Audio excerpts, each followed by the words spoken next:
SBY dan JK tebar ketakutan, kok saya malu ya negeri ini punya mantan seperti mereka?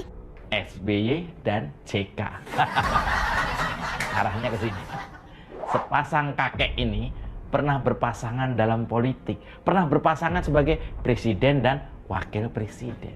Lalu keduanya lengser. Karena memang sudah tidak bisa menjabat lagi selain soal undang-undang, juga karena usia. Pak JK itu sudah menginjak usia angka 80-an tahun. Udah sore. Nah, kemarin mereka berdua ketemu. Ya, pertemuan antara SBY dan JK yang jelas saja membahas pergantian pimpinan nasional 2024. Pastinya ya soal koalisi-koalisian lah ya. Upaya SBY JK robohkan benteng terakhir Jokowi atau persiapkan jalan untuk AHY dan Anies. Partai Demokrat sudah bisa dikatakan sebagai partai keluarga, belum lama ini marah-marah dan menyerukan perang pada para buzzer. Begitu pula dengan JK yang menuding buzzer sebagai biang kerok kekacauan di Indonesia.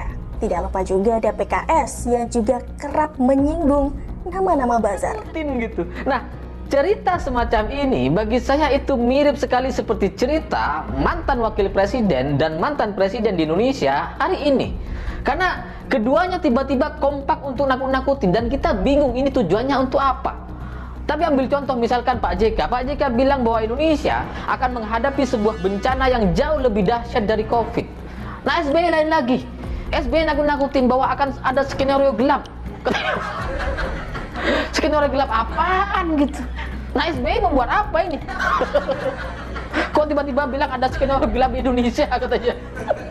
Jadi semua itu hanya kebohongan belaka dan mereka bahkan bisa meyakini kebohongan yang mereka bikin sendiri. Susilo Bambang Yudhoyono, SBY dan Yusuf Kala, siapa tidak kenal dua pria berstatus mantan? Satunya sempat menjadi presiden RI 2 periode, lalu yang satu lagi sebagai wakil presiden sebanyak 2 kali, mendampingi dua sosok presiden yang berbeda yakni SBY dan Jokowi.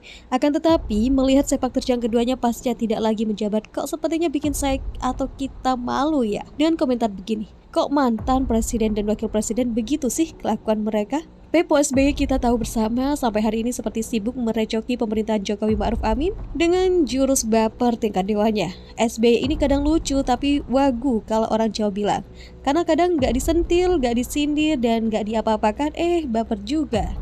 Kebaperan yang paling akut tentu saja perkara munculnya Partai Demokrat tandingan kubu Muldoko yang sampai kini sengketanya belum selesai. Belum kalau keluarganya disenggol meski tak jarang karena ulah mereka juga bisa satu partai baper semua.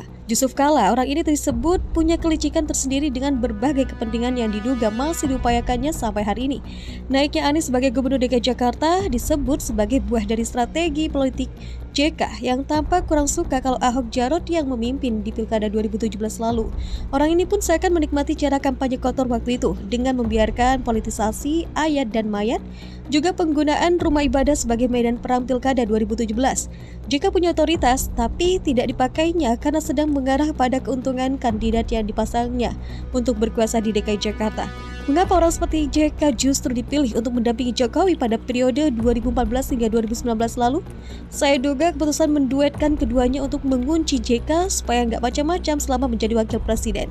Dan baru saja duet mantan ini dengan kompak menebar pernyataan yang lebih terdengar sebagai teror secara halus.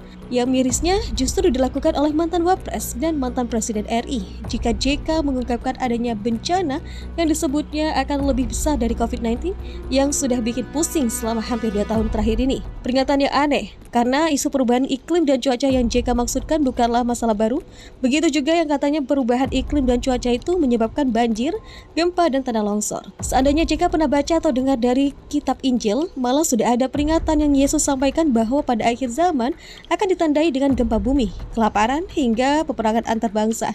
Bagaimana dengan SBY? Masih dengan nada yang seirama dengan JK, Peponya AHY dan Ibas ini mendadak bicara soal skenario gelap dengan maksud adanya masalah yang bisa dihadapi sekitar 1 miliar orang di dunia terkait hidup dalam kelaparan, plus katanya ada 2,3 miliar hidup dalam kemiskinan. Kali ini izinkan saya tertawa. Skenario gelap? Gelap apaan maksudnya? Kalau ada skenario, berarti ada yang bikin. Siapa maksud SBY? Masa gara-gara Jokowi juga? Lagi pula orang seperti SBY yang rasanya nyaris gak pernah hidup susah, miskin dan kelaparan, gak usah deh sosokan kasih peringatan begitu.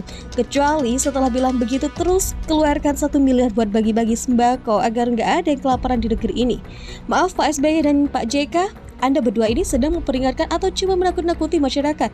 Karena kalian tahu bahwa ucapan itu pasti diberitakan dan menjadi pembahasan di mana-mana.